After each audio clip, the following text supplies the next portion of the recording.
We have joining us to talk about this Siasanga Monoadibe from South Africa, a sports journalist, of course, giving us his analysis and what he looks forward to between Nigeria and South Africa. Good to have you with us, Sia. Now, we look forward to that huge game between Nigeria and South Africa. I want to ask you your expectations because obviously you definitely want South Africa to win that game. But of course, it is a huge game between these two African giants.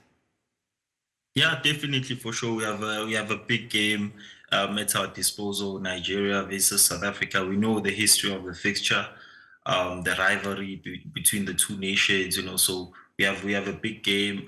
We also know what happened at AFCON.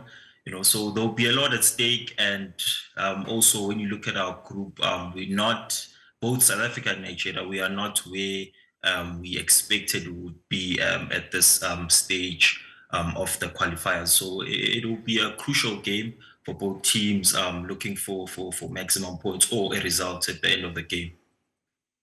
All right, a huge game to look out for between Nigeria and South Africa. Nigeria has a new manager in the person of Finidi George, and of course, a lot of fans are optimistic that the Super Eagles can get something out of this match. Now, looking at Hugo Bruce and his selected side, do you think that they have what it takes to upstage Nigeria in Uyo, especially talking about Nigeria's home ground?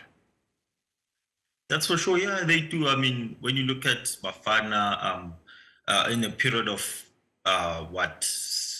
8 months, they've been a completely changed team. Different team. We also saw what they did at AFCON. They knocked out tournament favorites, Morocco.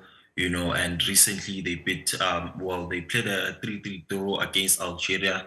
So they have what it takes. When you look at the players that they have, the personnel in the squad, Temba Zwanez, Percy Tau recently won the Champions League with Al Ahly, so they have personalities or individuals, that can impact the game and can, cause an upset out there in Uyo. However, we can't run away from the fact that, like you said, Nigeria have a new coach now, and the players will want to, play for the coach and deliver on home soil.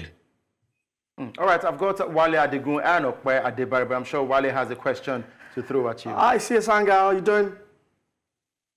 I'm good now, you brother. All right, so I wanted to ask about, the quality in the squad. Way back from the early 2000s, even the late 90s, South Africa used to have, their players playing the big leagues. Mark Fish, Siyabonga Nomvete, Benny McCarthy played in Champions League, won the Champions League actually, and you can go on and on. But these days, the only foreign-based player I think that plays with Bafana Bafana is Lyle Foster, who plays at Burnley, wasn't an AFCON.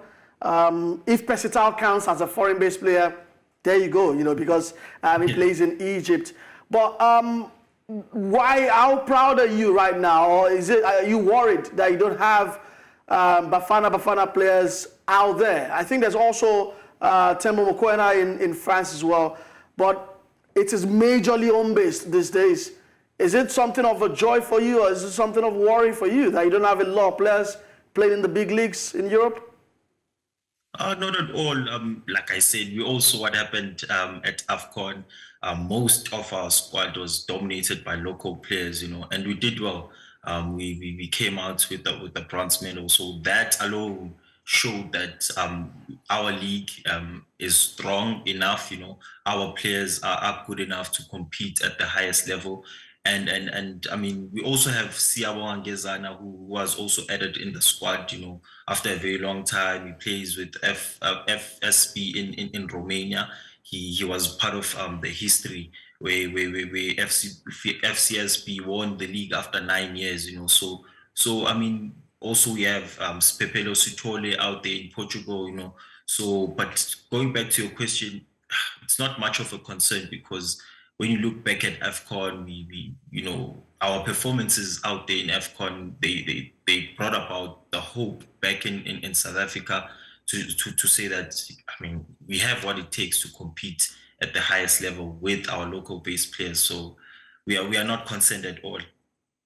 All right, Sia, Okwe here.